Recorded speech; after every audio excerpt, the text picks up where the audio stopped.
حدثنا يحيى بن بكير قال اخبرنا ليس بن بكير عن هشام بن عروة بن الزبير عن عائشة ام المؤمنين رضي الله تعالى عنها ان قال ما بدي به رسول الله صلى الله عليه وسلم وهي رؤية الصالح في النوم فكان لا يرى رجل الا جاء مثل فلق الصبح ثم حبل للخلاء وكان يخرج بغار حراء فيتحدث فيه وتعبد الليالي ذوات العدد قبل ان ينزل اهلي ويتزوج ذلك ثم يأتي إلى خديجة فيتزوج مثلها حتى جاءه الحق وفي غار حراء فجاء الملك فقال اقرأ قال قلت ما أنا بقارئ قال فأخذني فقتل حتى بلغ مني الجهد ثم أرسلني فقال اقرأ قلت ما أنا بقارئ فقتل لساني حتى بلغ مني الجهد ثم أرسلني فقال اقرأ قلت ما أنا بقارئ قال فأخذني فقتل ثالثا ثم أرسلني قال اقرأ بسم ربك الذي خلق الانسان من علق وربك الاكرم الذي علم بالقلم علم الانسان ما لم يعلم.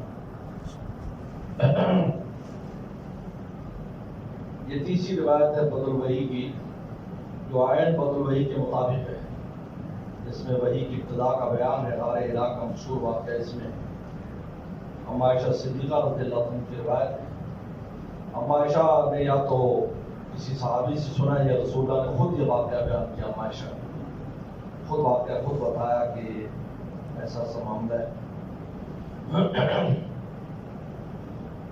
اما عائشہ سے روایت کریں عروہ بن الزبیر یہ اما عائشہ رضی اللہ عنہ کے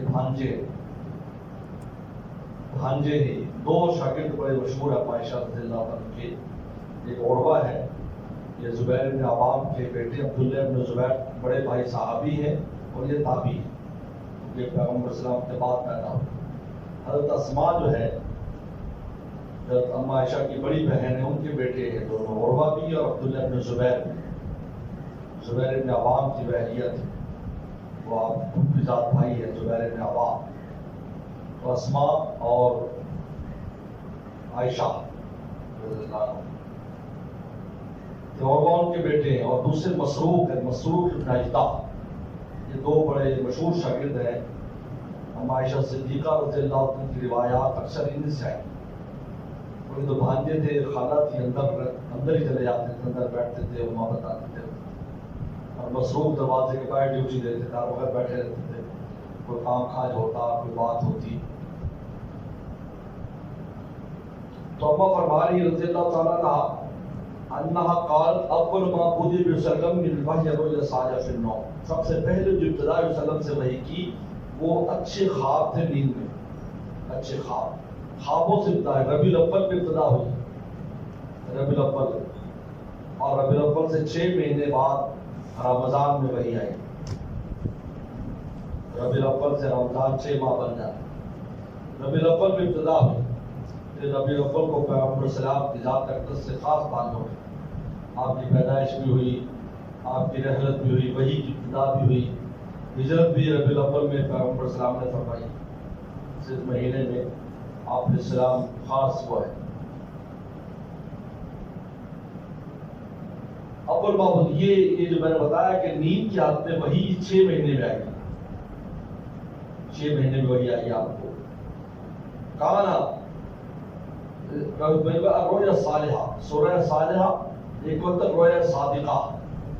رویا صالحہ یعنی سچے اچھے خواب، سچے بھی اور اچھے بھی، خوشخبری، کوئی خیر کی بات.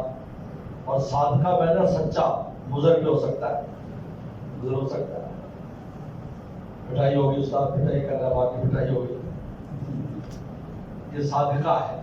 صالحہ پیسے مل گئے، دیا دے دیا، خواب اٹھے تو کامیاب مل گیا. رویا صالحہ سلم کو جو خواب آتے تھے وہ سچے بھی ہوتے تھے اور اچھے بھی ہوتے، خوشخبری ہوتی تھی، کوئی چیز ایسی. کانا لا یرا رؤیا، آپ کوئی خواب نہیں دیکھتے تھے الا جات مثل فلق الصبح، اس کی تعبیر صبح کی بھوک پھوٹنے کی طرح آ جاتی. صبح کی بھوک پھوٹنا، جس طرح صبح یقینی ہوتی ہے نا، اس طرح یقینی تعبیر آ جاتی ہے اس کی. آپ خواب دیکھتے تھے اور تعبیر ہو جاتی.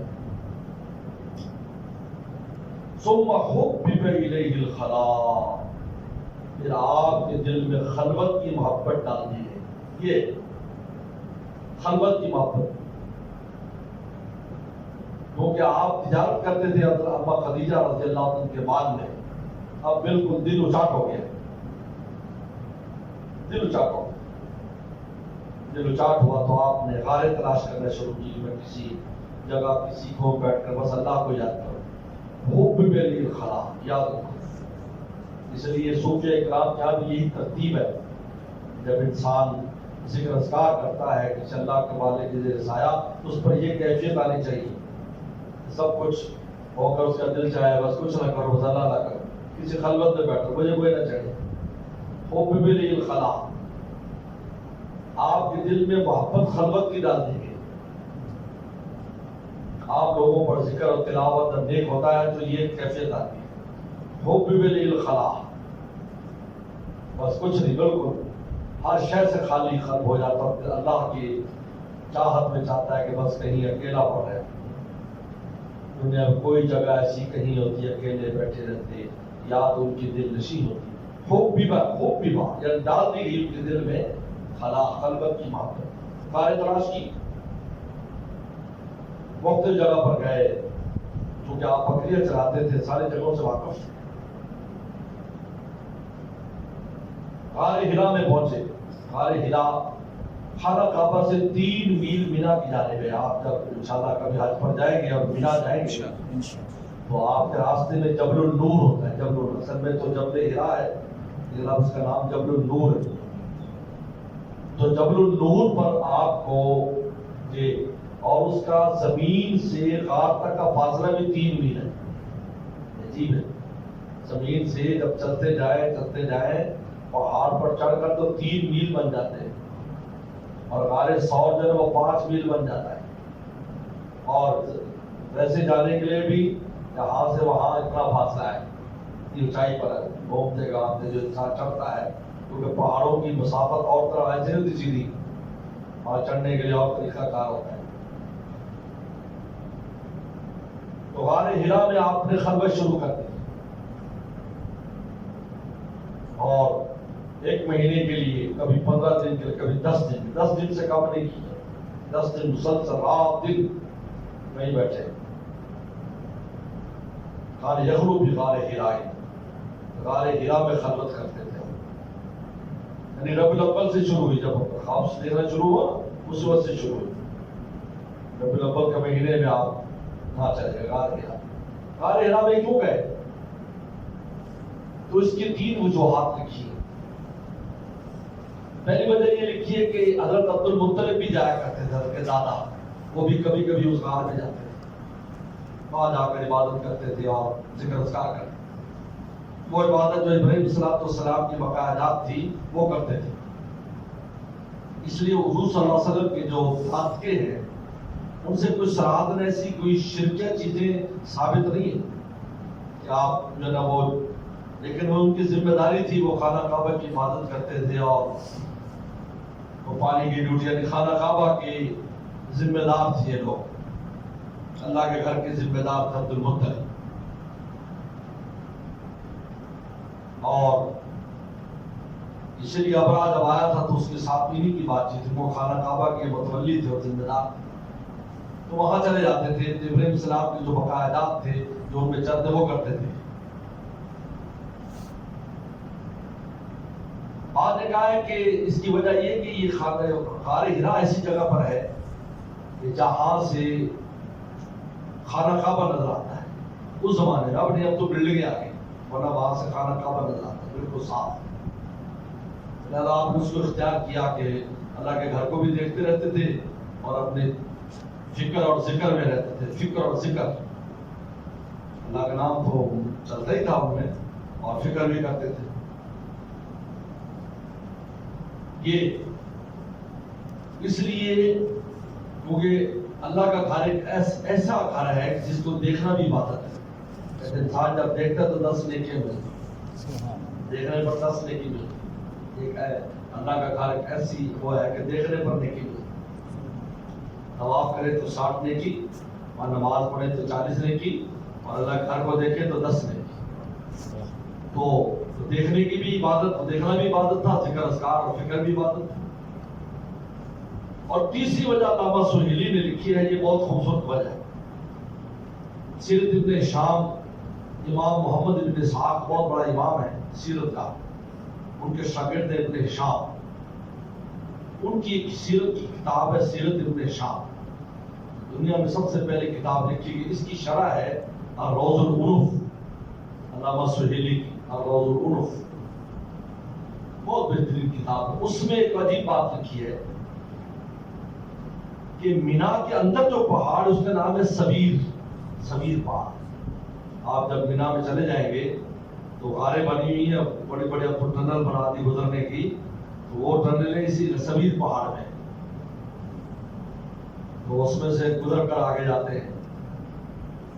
تو یہ سبیر پہاڑ جو ہے، آپ علیہ السلام پہلے وہاں گئے، سبیر پہاڑ پر بہت لمبا پہاڑ ہے، پورے مینا تک میں پھیلا ہوا ہے، مینا 3 میل کا تقریباً اس کا وہ ہے لمبائی،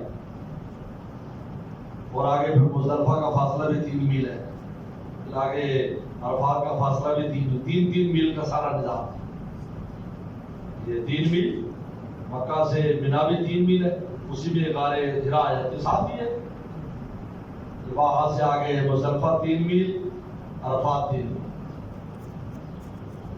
تو آپ سبیر پہاڑ پر گئے، یہ وہ زمانہ ہے جب پیغمبر اسلام کو پتھر سلام کرتے تھے، السلام علیکم یا رسول اللہ، تو آپ کہتے فرمایا کرتے تھے میں ان پتھروں کو جانتا ہوں جو مجھے سلام کرتے ہیں۔ تو سبیر پہاڑ سے آواز آئی اہبطنی، آپ چلے جائیں، انی اخشا ان تقتل علی فاعذب، مجھے خطرہ ہے کہ آپ کو اگر کوئی شہید کر دے گا مجھ پر تو اللہ مجھے عذاب کر دے گا۔ ڈر گیا، جانتا تھا، پہچانتا تھا اللہ کا رسول ہے، آپ کو کچھ ہو گیا یہاں، کسی نے نقصان پہنچا دیا تو مجھے عذاب ہو جائے، میں آپ کی حفاظت کرنے سے قاصر ہوں۔ معذرت کر لی اس نے، امام سہیلی نے یہ بڑی اہم بات رکھی۔ آواز آئی، اور وہ آواز آتی تھی ان زمانے میں پتھروں سے، یہ کوئی تعجب کی بات نہیں تھی۔ حضرت پتھر صاحب سبیر پہاڑ نے کہا کہ آپ چلے جائیں بدتنی، میں آپ کی حفاظت نہیں کر سکتا، اگر آپ کو کچھ ہو گیا معذرت تو مجھے عذاب ہو جائے گا۔ وقود الناس والحجارہ، پتھروں کا تو جہنم میں ڈالنے کا بیان ہے۔ پیغمبر صاحب اتر گئے، اور تو جب اتر رہے تھے تو غار ہرا سامنے ہے، میں نے بتایا پہلے غار ہرا آتا ہے، جبل النور، اور آگے سبیر پہاڑ ہے۔ تو یہاں سے آواز آئی غار ہرا سے اور جبل النور سے، الیہ یا رسول اللہ، الیہ یا رسول اللہ، آپ یہاں تشریف لیں، آپ یہاں تشریف لیں۔ کیونکہ عاشق تھا، اور عاشق کو انجام کی فکر نہیں ہوتی، کیا ہونے والا ہے۔ تو یہ تو آغاز میں فکر انجام ہے، تیرا عشق شاید ابھی خواب، یہ کیا بنے گا جی، کیا بنے گا، یہ کیا بنے گا، لفظ عاشق کا نہیں۔ الیہ یا رسول اللہ، میرے پاس آئے، پیغمبر جب آواز سنی تو وہاں تشریف لے گئے، کیونکہ پہلے آپ سبیر پر گئے، پھر غار ہرا میں آ گئے۔ غار ہرا میں آج وہ قیامت، غار ہرا رسول اللہ صلی اللہ علیہ وسلم کے قدموں کی نشانی، جب بھی وحی کا ذکر آتا ہے تو غار ہرا کا ذکر آتا ہے۔ آج وہ زیارت گاہ ہے، پورا عالم زیارت کے لیے جا رہا ہے۔ یہ ہے عاشقوں کی قیمت، قربانی کے لیے تیار ہو گیا تو خدا نے دوام بخش دیا، زندہ جاوید کر دیا اس میں۔ خلوت غار ہرا سے ہے طلوع خورشید، کیا سمجھتے ہیں دوستوں ویرانوں، یہ ہے غار ہرا کی وجہ ترجیح، بہت اچھی وجہ ترجیح لکھی ہے علامہ سہیلی نے، معمولی آدمی نہیں ہے، بہت بڑا آدمی ہے۔ فَيَتَحَنَّسُ فِيهِ، تو آپ وہاں کیا کرتے تھے، آپ تحنس کرتے تھے، تحنس، ہنس کہتے گناہ کرنا، تو تحنس باب تفاعل سے سر پہ ماخذ، تو گناہ نہیں کرنا عبادت ہو گیا۔ تحنس فیہ وہ تعبد، یہ علامہ زہری، شہاب الدین زہری بہت بڑا راوی ہے، شہاب الدین زہری، اس نے، یہ بڑے تابعی ہیں اور بہت بڑے راوی ہیں، شاید زہری کہہ رہے ہیں، وہ تشریح کر رہے ہیں تحنس فیہ کی، وہ تعبد، آپ عبادت کرتے تھے وہاں کا، دن میں کرتے تھے، رات میں الیالیہ، راتوں کو بھی، یہ لفظ رات کیوں لائے، تاکہ نہ سمجھو کہ صبح جاتے تھے شام آ جاتے تھے، نہیں، رات بھی وہاں رہتے تھے، اور آسان نہیں ہے، آج بھی وہاں بالکل خاموشی ہوتی، رات کو جانا مشکل ہے، اور اس زمانے میں تو ویسے ہی وہاں پر ویرانہ تھا، وہاں جانا آسان کام نہیں۔ اور وہاں رات بھی وہاں رہتے تھے. آج کل تو بندر بھی بہت ہوتے ہیں. آج کل چیزیں چھین لیتے ہیں, سامان چھین لیتے ہیں, ٹھیک ہے, اور حاجی بھی ان کے لیے سامان لے جاتے ہیں اوپر, ان کو کھلاتے پلاتے. زوال العادت چند عادت کی راتیں گزارتے. میں نے بتایا 1 ماہ, کبھی 15 دن, کبھی 10 دن. فَيَتَزَوَّدُوا قبل ينزل علی, اپنے گھر آنے سے پہلے چند دن وہاں رہتے اور چند راتیں وہاں رہتے. میں نے بتایا عبادت کیا کرتے تھے, دین حنیف کے مطابق جو تھا کچھ بقا وہ کرتے تھے, یا ذکر فکر کرتے تھے. اور نبی چونکہ ولی ہوتا ہے, نبوت کے ظہور سے پہلے اس کو الہام اللہ فرماتے تھے, وہ باتیں وہ کرتے تھے, جو الہام ہوتا وہ کرتے تھے. وَيَتَزَوَّدُ لِذَلِكَ, اور اس کے لیے زیادہ راہ لے جاتی. یہ ہے توکل, کھانے پینے کا سامان لے کے جاتے ہیں, ایسا نہیں ہے. اس لیے توکل اس کا نام نہیں ہے کہ کچھ بھی نہ ہو. توکل نام ہے, اسباب بھی ہو لیکن نظر مولا پر ہو, اس کا نام توکل ہے. یہ کامل توکل ہے. جب کچھ نہیں ہوگا تو پھر تو اللہ ہی اللہ ہے نا. توکل ایک اسباب بھی ہے, پھر کہتا ہے نہیں اللہ کرنے والا ہے, ان اسباب سے کچھ نہیں ہونے والا. یہ تزود لذالک, اور اس کے لیے ذات راہ لے کر جاتے. اما خدیجہ باندھ دیتی اور آپ لے جاتے. سمیت جو خدیجہ تھا, پھر خدیجہ کے پاس آ جاتے 15 دن بعد, 10 دن بعد, مہینے بعد. فتزود لمثلها, پھر اتنی اور زیادہ راہ لے جاتے. حتی جاءہ الحق, یہاں تک حق آ گیا, وحی آ گئی. وہ فی غار حراء, آپ غار حراء میں تھے تو وحی آ گئی. یہ 17 رمضان مبارک تھی, یا 24 رمضان مبارک تھی. یہ لیلۃ القدر تھی. یاد رکھو لیلۃ القدر بعد میں منتقل ہو گئی طاق راتوں میں, ورنہ اس وقت رمضان میں لیلۃ القدر تھی. اور یہ لیلۃ القدر چونکہ منتقل ہوتی رہتی ہے, لہٰذا یہ 17 رمضان مبارک تھی, اور یا یہ 24 رمضان مبارک تھی. رات کا وقت ہے, اندھیری رات ہے. 17 کی اندھیری رات ہے, 24 بالکل اندھیری رات ہے. بجال ملک جبریل السلام آ گئے, انسانی شکل میں آئے جبریل السلام, اچانک آ گئے. حیران ہو گئے دیکھ کر, یہ کیسے؟ فقال اقرا, آئے ملاقات, اقرا پڑھی, اقرا پڑھی. اب زبانی پڑھوایا تھا یا کوئی لکھی چیز تھی, اس میں بھی ابن ہشام نے روایت نقل کی عبید ابن عمیر لیسی کی, کہ رسول اللہ صلی اللہ علیہ وسلم فرماتے ہیں کہ ریشم کے کپڑے میں لپٹی ہوئی لکھی چیز تھی, کہا کہ اقرا پڑھی, ایسے پیش لکھی. فرمایا ما انا بقاری, فرمایا میں پڑھا ہوا نہیں ہوں. اس کا ترجمہ یہ ہوگا, اگر کوئی لکھی چیز تھی تو اس کا مطلب میں پڑھا ہوا نہیں ہوں, میں امی ہوں, میں نہیں پڑھ سکتا آپ جو لکھی چیزیں. ما انا بقاری, میں نہیں پڑھ سکتا, میں امی ہوں. اور یا یہ کہ زبانی پڑھنے کے لیے کہا, یہی جمہور کا مذہب ہے کہ زبانی کہا تو اقرا پڑھیے, لیکن رسول صلی اللہ علیہ وسلم ما انا بقاری, میں نہیں پڑھ سکتا, یعنی میری زبان اس لفظ کو نہیں اٹھا رہی جو تم بول رہے تھا. کیوں؟ اس لیے کہ وحی کا ثقل تھا اس میں, وحی کا, وہ وحی کے الفاظ تھے, اللہ کے الفاظ تھے, وہاں لفظ تھوڑے تھے. حالانکہ آپ کی 40 سال عمر تھی, اور افصول عرب تھے, بڑی فصیح اللسان تھے وہ حضور صلی اللہ علیہ وسلم, اور ایسے ماحول میں رہتے تھے, اور ایسے خاندان سے تھے جن کی زبان کی فصیح. آپ کے لیے اقرا کا لفظ تلقیناً, یہ تلقین کر رہے تھے, پڑھو, کوئی مشکل نہیں. کسی گاؤں دیہات والے سے بھی کہو تو ایک آدھا لفظ وہ بھی تلقیناً پڑھ لیتا ہے. لیکن آپ پر مان ہے کیوں؟ اس لیے کہ صدر وحی تھا, کہ اللہ تعالیٰ کے الفاظ تھے, اس میں وحی کا وزن تھا, نور کا وزن تھا. کیونکہ اللہ کا نور وہ جس میں وزن بھی ہے, اس نور میں وزن نہیں ہے جو لیٹے ہے, وزن نہیں ہے. اللہ کے نور میں وزن ہے. جب سبحان اللہ کہے گا تو وہ نیچے پردے کو جھکا دے گا, کیونکہ اس کے اندر نور کا وزن ہوگا. یہ الہی کا نور میں وزن ہے. قرآن کہتا ہے لو انزلنا هذا القرآن على جبل لرأيته خاشعا متصدعا من خشية الله. جو سدرے اور پھر دہشت, ماحول کی دہشت اور اشارت پر استقامہ, یہ ساری چیزیں جمع ہو گئی. آپ کا مان میں نہیں پڑھ سکتا, مان نہیں خاص, یہ لفظ میرے زبان پر نہیں آ. قال فاخذنی، تو کہتے ہیں جبریل صلی اللہ علیہ وسلم نے مجھے پکڑا، فقطنی، مجھے دبایا، قطنی جو مجھے دبایا، بغل کی دبایا، حتی بلغ منی الجہد، یا جہدہ، جہد، جہد ایک ہی لفظ ہے، طاقت، اگر مرفوع پڑھیں گے بلغ من الجہد یا جہدو، یہ بلغ کا فاعل ہے کہ مشقت انتہا کو پہنچ گئی، مشقت مشقت کی انتہا ہو گئی.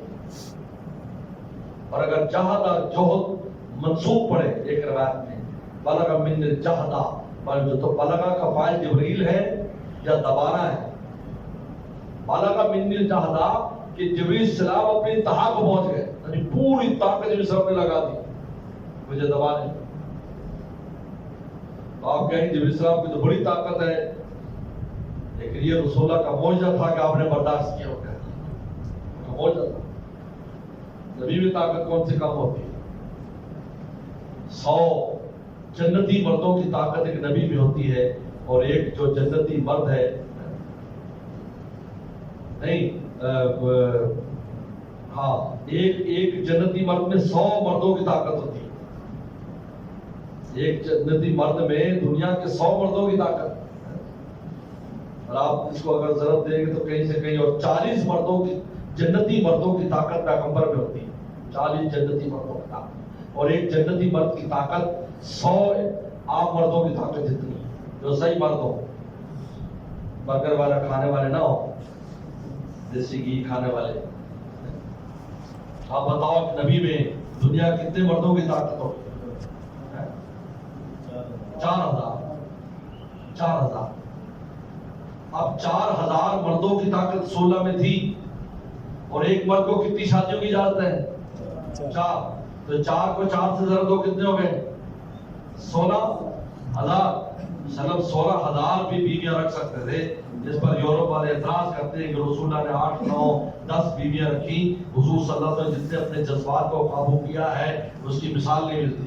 اور جوانی سے بوڑھی عورت کے ساتھ گزارتی ساری، یہ میں تحقیقی بات کر رہا ہوں. ایسے اعتراضات آتے ہیں، وہ آپ میں اتنی طاقت تھی. داؤد صلی اللہ علیہ وسلم کی 1000 بیویاں تھیں، 100 بیویاں تھیں. حضرت سلمان صلی اللہ علیہ وسلم کی 1000 بیویاں تھیں. اٹھاؤ، آپ نے تو بہت تھوڑی سی جو ہے نا وہ ازواج مطہرات رکھی، وہ بھی صرف دینی ضرورت کے لیے، تاکہ وہ دین سیکھے، اور وہ بھی بڑھاپے میں 50-55 سال کی عمر کے بعد اگلی شادی کیا. سارا آپ نے 40 سالہ عورت کے ساتھ اپنی جوانی اس پر گزار، بیوہ کے ساتھ. تو یہ آپ کا معجزہ تھا کہ آپ نے جبریل السلام بلغ من الجہدہ کہ جبریل اپنے انتہا کو پہنچ گیا اور آپ نے اس کو برداشت کیا. ایک بات. دوسری بات یہ ہے کہ جب فرشتہ انسانی شکل میں آتا تو اس کی طاقت بھی محدود ہو جاتی ہے. جس طرح سانپ اگر اپنی اصلی سانپ کی شکل میں آئے تو جوتے سے مر جائے گا، اگر اصلی شکل میں آ جائے تو ہمارے قابو نہیں آئے گا. جس کو جن چبڑ جاتا ہے بندہ 15-20 بندے ہمارے یہاں ایک لڑکے کو جن چبڑ گیا تھا نیوٹن میں 16 لڑکے اس کو پکڑتے تھے تب جا کے قابو آتا تھا. 16 لڑکے. ایک عامل صاحب آیا، عامل صاحب نے اس کی جن اتارے، لیکن شرط لگائی کہ یہ جو کچھ سامان وغیرہ تیار کیا یہ کسی ندی کے کنارے رکھ کیا ہو. جنات کا مطالبہ ہے. اب استادوں نے کہا کہ یار آپ ہی نظر آتے ہو. میں کہ میں مرواؤ گے تو رابعہ خامسہ کی بات ہے. ساتھی صاحب مفتی منیر صاحب وغیرہ بھی آ گئے تھے. اس نے کہا جی آپ میری ڈیوٹی لگا دی. ہم نے کبھی انکار نہیں کرتے، ہم بھی اس شاخ میں سے چھلانگ مارتے. کوئی دعائیں تو لگی ہوئی ہیں. شاہ نے کہا بھی تم چلے جاؤ، فلاں ندی ہے اس کے کنارے رکھ کے آؤ. تو میں ساتھ لے گیا ان کو، بھائیوں کو بھی لے گیا. 2-4 اور ساتھی بن گئے. یار اگر آواز سنو نا چیخنے کی تو پھر تو تم نیچے آ جانا ندی کنارے، ورنہ کوئی اندھیرے میں رکھتے ہوئے لائٹ بھی دینا. خیر پھر میں وہاں رکھ کے آگے پیچھے مڑ کے نہیں دیکھنا. ہمیں نے کہا میں نے وہاں رکھا اور پھر خیر واپس سے آ گئے. چلے گیا. اس کے جنات 16 آدمی پکڑتے تھے جن کا، اور ویسے سانپ کی شکل میں آ جائے جوتے سے مر جائے گا. یہ چیز ہے جوتے سے. اس سے جبریل السلام جب انسانی شکل میں آئے تو وہ طاقت وہ نہیں رہتی. جو آپ کی اصلی شکل کی طاقت ہے، جس میں آپ نے قوم لوط کی بستی ایک انگلی پر اٹھا کر سارے ختم کر. تو انتہا کو پہنچ گیا دبانا. سوموار نے پھر مجھے چھوڑ دیا. وقال اقرا پڑھو. پھر دوبارہ کہا قال ما انا بقاری، میں نہیں پڑھ سکتا. فقط فقط لسانیتا، پھر دوبارہ مجھے دبایا. حتی بلغ من الجہد یا بلغ من الجہدہ، یہاں تک کہ دبانا یا جبریل اپنی انتہا کو پہنچ گئے. سوموار پھر مجھے چھوڑ دیا. قال اقرا پڑھیے. قلت ما انا، میں نہیں پڑھ سکتا. قال فاخذني فقط لسانیتا، پھر تیسری بار مجھے دبایا. سوموار پھر چھوڑا.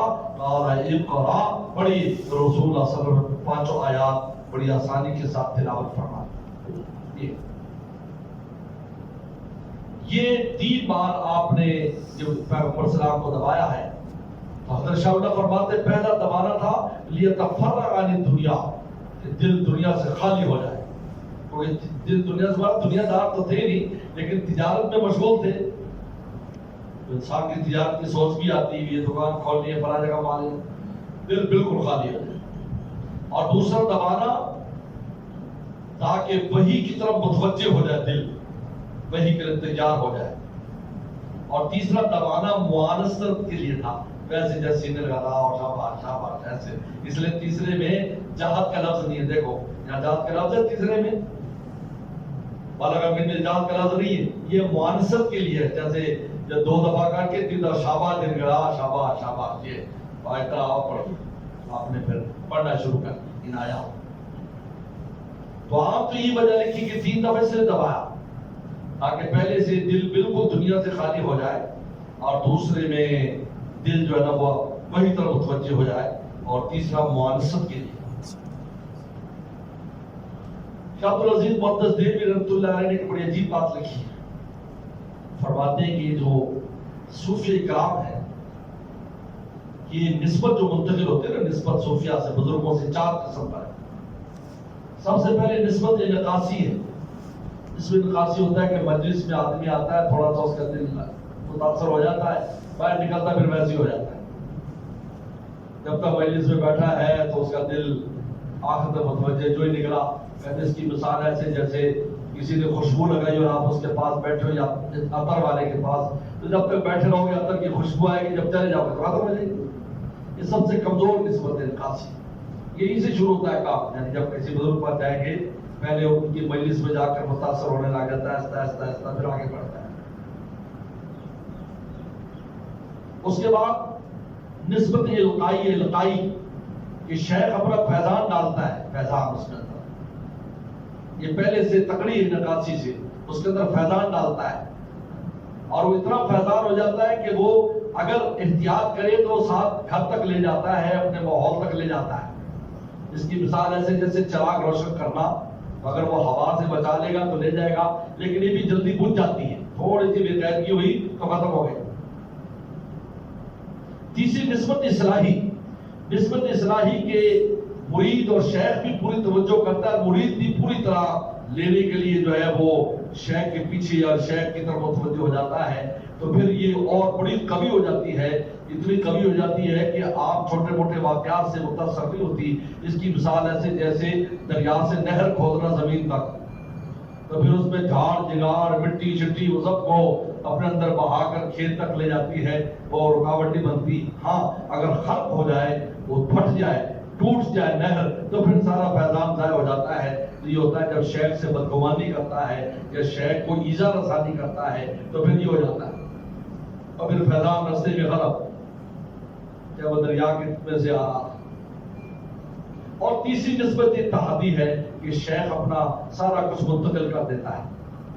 اس طرح آپ علیہ السلام نے ابو بکر صدیق سے فرمایا تھا کہ اللہ نے جو بھی میرے دل میں نعمتیں دی تھی میں نے تیرے دل میں منتقل کر دی. ما صب اللہ فی صدری الا صببت فی صدر ابی بکر. علامہ جو ہے امام غزالی نے اجل العلوم میں نقل کی یہ بات کہ جو اللہ نے سینہ ڈالا تیرے سینے میں. یہ صدیقیت کا جو مقام ہے بہت اونچا مقام ہے. نبوت کے بعد صدیقیت شروع ہو جاتی ہے. جہاں نبی کا قدم ہوتے ہیں وہاں صدیق کا سر ہوتا ہے. چنانچہ قبروں کی ترتیب بھی ہے. اب یہ 4 نسبتیں ہوگی، یعنی عکاسی جو بالکل معمولی، پھر اس کے بعد القائی جو اور بہتر ہے، اس کے بعد جنہیں کہا اصلاحی، اس کے بعد اتحادی۔ تو پیغمبر سلام کو نسبت نقاسی کی ضرورت نہیں تھی، اس لیے کہ آپ پہلے سے آپ میں بڑی صلاحیت اور دل آپ کا صاف ستھرا تھا، پر نور تھا، جس کو قرآن نے کہا کا مشکات فی مصباح، کا مشکات فیہا مصباح، المصباح الزجاجۃ کأنہا کوکب درّی یوقد شمسها یکاد زیتها یضیء ولو لم تمسسہ نار، یعنی تیل ایسے چمک رہا ہے کہ ابھی آگ پکڑ لے گا، لیکن آگ نہیں پکڑے۔ اب یہ دوسرے کی صلاحیت کا بیان ہے کہ ایسی صلاحیت تھی کہ بس آگ فوراً پکڑ لے گا۔ چنانچہ جبرائیل السلام آئے اور بس آگ شروع ہو گیا۔ یہ اس سے مثال دی وسلم کی، آپ کے سینے مشکات نبوت کی مثال ہے، اگر پوری تفسیر پڑھو اس کی۔ لہذا انعکاس کی ضرورت نہیں تھی، لہذا پہلی دفعہ جب دبایا تو پیغمبر السلام نسبت جو ہے وہ القائی ہوئی، پھر فوراً دبایا تو نسبت اصلاحی، جب فوراً دبایا نسبت اتحادی۔ لہذا کہتے ہیں پہلی ملاقات میں پیغمبر السلام کی جو اندر صلاحیتیں بیدار ہوئیں وہ جبرائیل السلام کے برابر ہو گئے ان صلاحیتوں میں، اور پھر آگے جو ترقی کی تو سن 990 میں اتنی ترقی کر دی کہ جبرائیل السلام نے معراج کی رات کہا کہ میں یہاں سے آگے نہیں جا سکتا، آپ آگے جا سکتے ہیں۔ بعد میں ہجرت کے بعد آپ کس مقام پر چلے گئے وہ اللہ تعالیٰ جانتا ہے۔ ابتدا دیکھا کہاں سے کیسے ہوئی، کہاں سے کہاں چلے گئے۔ جب نسبت اتحادی ہوتی ہے تو پھر سارا کچھ جو لانے والا جو کچھ ہے وہ منتقل کر دیتا ہے۔ تو یہ کہا کہ آیات آپ نے پڑھ لی، یہ بالکل ابتدائی ملاقات پر ہے، اور بعد میں پھر ترقی ہوتی چلی گئی۔ سن 990 میں فرمایا کہ ہم یہاں سے آگے نہیں جا سکتے، یہ مقام قدس میں آپ ہی جا سکتے ہیں۔ وسلم پھر اکیلے تشریف لے کر گئے، 8-9 سال میں کہاں سے کہاں چلے گئے، اور ہجرت کے بعد تو اللہ ہی جانتا ہے آپ کے مقام کو اللہ تعالیٰ نے کون سا مقام عطا فرمایا۔ تو یہ 3 دفعہ دبا کر ثم ارسلنی فقال اقرأ، یہ 5 آیات سورہ اقرا کی نازل ہوئی۔ لہذا سب سے پہلے جو قرآن نازل ہوا وہ یہ 5 آیات نازل ہوئی، اور سب سے پہلے جو کامل سورت نازل سورہ فاتحہ ہے۔ اچھا اس کے فوراً بعد سورہ فاتحہ نازل ہوئی، یاد رکھو فوراً بعد، اس لیے کہ اقرا پڑھیے، کیا پڑھیے؟ الحمد للہ العالمین الرحمن الرحیم مالک۔ لہذا جتنی بھی نمازیں شروع سے پڑھی جا رہی ہیں، حضور صلی اللہ علیہ وسلم شروع سے بھی نماز پڑھتے تھے باقاعدہ، تو سن 990 میں ہے، لیکن اس سے پہلے فجر کی نماز یا کچھ 2 رکعت ہمارا پڑھتے تھے، اس میں سورہ فاتحہ پڑھی جاتی تھی، کیونکہ پہلی وحی کے ساتھ ہی سورہ فاتحہ مکمل نازل ہو گئی تھی۔ اقرا پڑھیے، کیا پڑھیے؟ الحمد للہ العالمین الرحمن الرحیم، تو اس کے بعد سورہ فاتحہ آ گئی۔ لیکن پھر 3 سال وحی منقطع رہی، اس کے بعد جو ثابت نازل ہوئی وہ سورہ مدثر یا المدثر، وہ فرض و ربک فکبر۔ لہذا 3 چیزیں ہیں، سب سے اول وحی کا جو نزول ہے وہ اقرا کی 5 آیات، اس کے بعد کامل سورت جو نازل سورہ فاتحہ ہے، اس کے بعد وحی کے 3 سالہ انقطاع کے بعد فترۃ الوحی کے بعد جو چیز نازل ہے وہ کون سی ہے؟ سورۃ المدثر، سورہ مدثر نازل۔